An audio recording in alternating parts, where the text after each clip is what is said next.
It's time to sit back, relax, and listen to Change Your Attitude, Change Your Life. Change Your Attitude, Change Your Life will inspire, motivate, and empower you. Live your best life now. Listen, learn, think, and decide. Change your attitude, change your life. And now, here's your host, Joan Herman.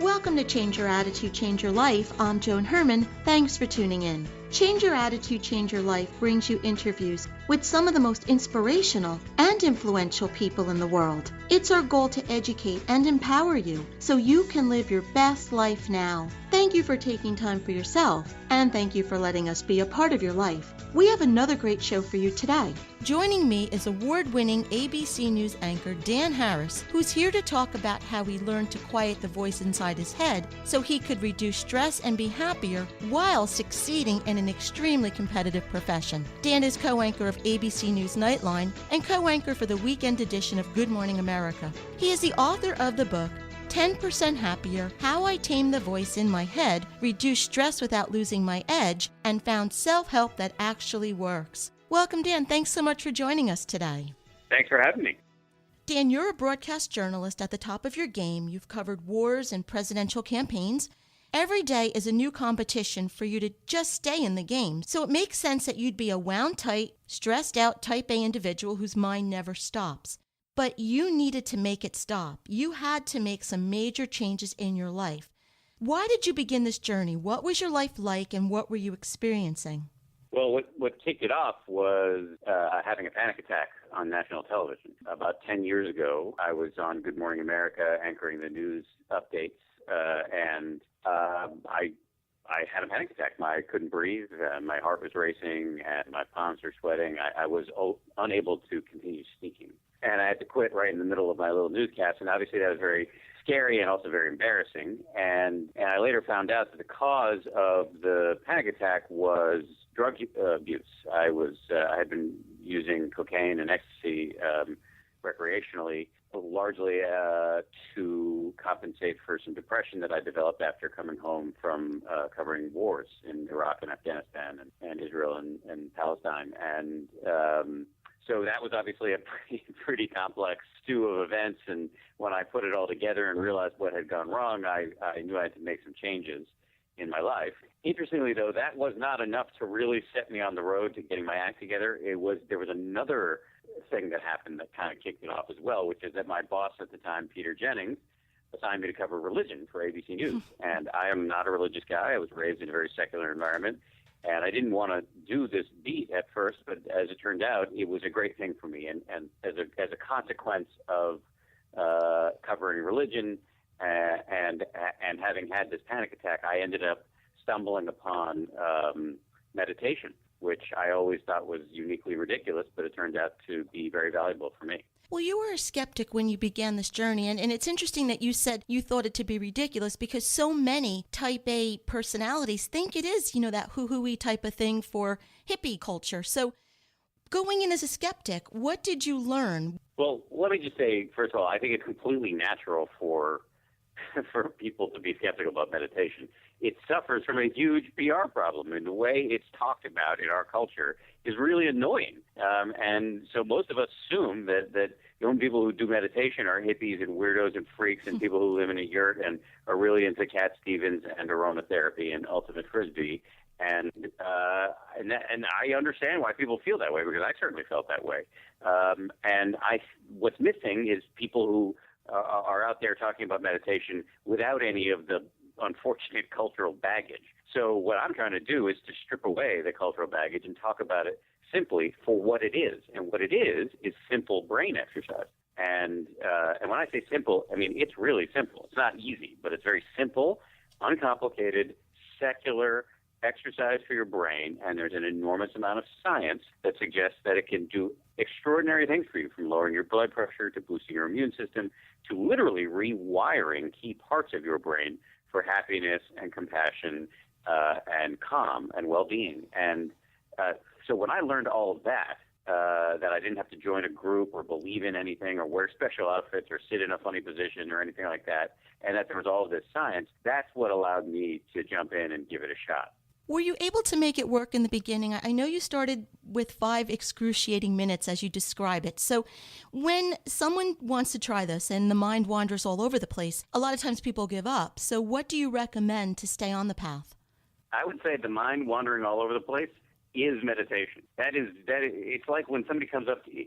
Imagine if somebody came up to you at the gym and said, "I'm sweating and panting. I don't know if I can exercise." That is exercise, right? When you sit down and try to meditate, your mind is going to go berserk, but that's the nature of the mind. If it was easy, you wouldn't have to meditate. If you were in naturally great shape all the time, you wouldn't have to work out. So the point isn't to somehow stop thinking, which is impossible unless you're dead or enlightened. The point is to learn how to have the grit to get lost and start again, and get lost and start again, and get lost and start again.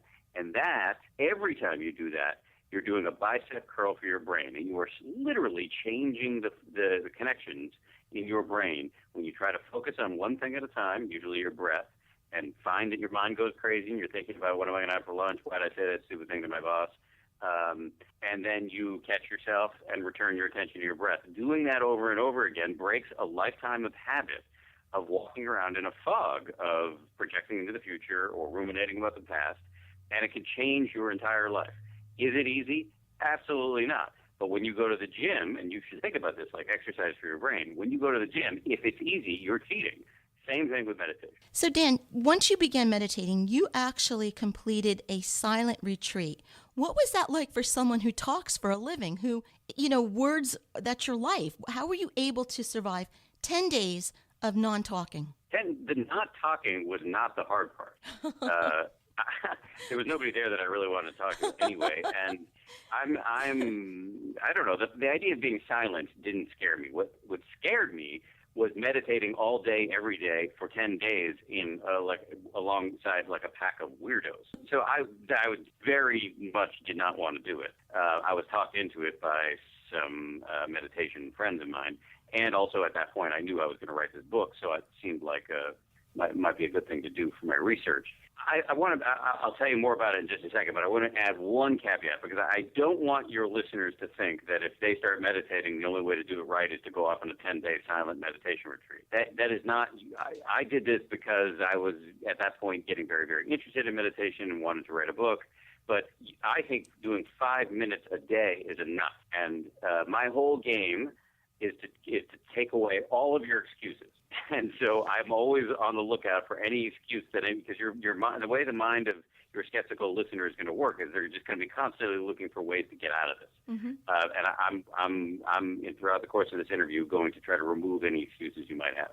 So having said all of that, the 10 days was miserable until it became unbelievable. And there's something about the nature of the mind where if you sit and try to focus on one thing all day long, you will eventually get dragged, kicking and screaming, into the present moment in a really big way, where the mind slows down enough, the thinking slows down enough that you're really tasting your food and smelling the air and feeling the breeze and hearing the birds in the trees. And that is accompanied by a big blast of serotonin often. And so I had a period of time in the middle of that retreat that was probably the happiest moment of my life. And then it went back to being hard again. So, Dan, why did you title your book 10% Happier? Is that a reasonable expectation? Yeah, obviously, largely it's a joke because you can't quantify happiness. But I did it for two reasons. One, I'm trying to counter-program against the unrealistic baloney, really, that you hear in the self-help world, where people tell you can solve all of your problems through the power of positive thinking or whatever. So 10% Happier, it's a joke, but it's kind of like a reasonable return on investment. And it's not. And my point is not that I started meditating and all of a sudden my life is a nonstop parade of unicorns and rainbows. That's not the truth. However, I am happier, calmer, and nicer, and there's no question about it. And my level of happiness increases all the time. It's like the 10% kind of compounds annually. The other reason why I did it is because of the PR problem that meditation has. And when I first started meditating, a lot of my very skeptical colleagues would say, "Why are you doing that? Like, what's the matter with you?" It was almost like parenthetically they were asking, "Have you joined a cult?" And so I didn't know how to handle that question, because it's hard to defend meditation because it is, so seemingly weird. So I started saying, it makes me about 10% happier. And I noticed when I said that, the look of scorn on people's face transformed to something approaching interest, because I saw people saying, I'd like that. That sounds doable. And so I really stuck with it. Who are the people that are meditating now? It's not just the hippies anymore, is it? No, but we're on the cusp of a big public health revolution. In the 1940s, if you told somebody, I'm going running, they would have said to you, who's chasing you?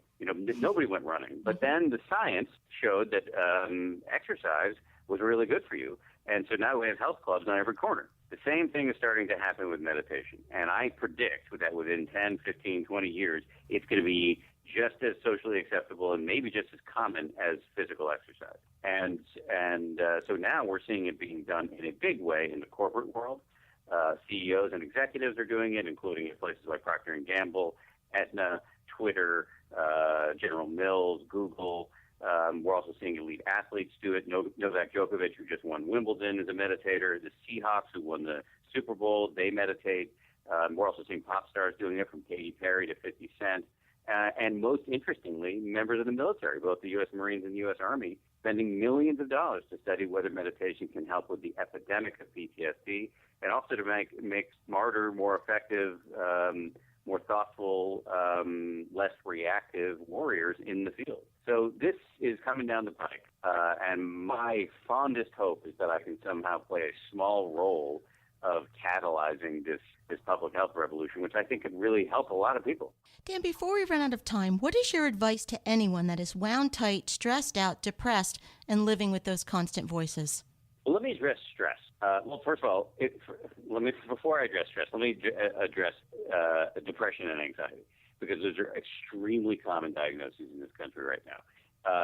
First of all, let me say you're not alone. I have suffered from depression and anxiety, and millions of others do, and I don't think you should feel isolated. I don't think meditation is a miracle cure, but it has been shown in scientific studies, and this is the area where the studies are the strongest. It has been shown to really help. So consult your doctor, take your meds if they're prescribed, do physical exercise, which is often really good for depression, but consider meditation and talk to your doctor about it, because the science is, quite compelling that it can have a really salutary effect on anxiety and depression. So let me say this about stress. I think stress is actually a good thing to a certain extent. Now, I think anybody who's striving for excellence in any arena, be it your profession, parenting, volunteer work, art, a certain amount of plotting and planning and striving is inherent in the enterprise. You need to worry a little bit if you're going to try to do something great or build something great. The problem is we often cross the line between what I call constructive anguish and useless rumination.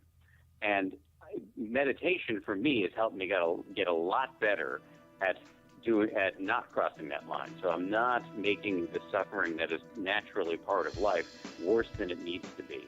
And I'm just doing the constructive worrying that helps me achieve my goal. The book is 10% Happier: How I Tame the Voice in My Head, Reduced Stress Without Losing My Edge, and Found Self-Help That Actually Works by Dan Harris. Dan, thank you so much for being here with us today and sharing this important information. As I said, there are many type A people out there who are skeptics and don't believe that meditation can be for them, and I think it's great that you, being recognized as quote-unquote one of them, can be an example of how it is possible to calm the mind and still be a player to achieve professional success. So thank you so much for being here. Well, I appreciate it. Thanks for all of your kind words, and thanks for having me on. We'll be right back.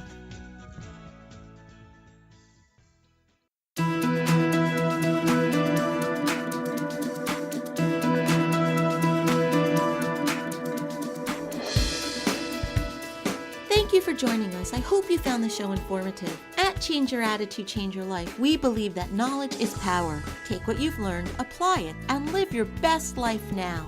Remember that the information provided are the opinions of our guests and should never replace the advice of a professional who knows your personal situation. If you'd like more information, visit our website, cyacyl.com. While on the site, listen to past shows on demand, read our digital magazine, take part in the book club, check out our team, and be sure to follow the show on social media. Until next time, this is Joan Herman. Thanks for tuning in.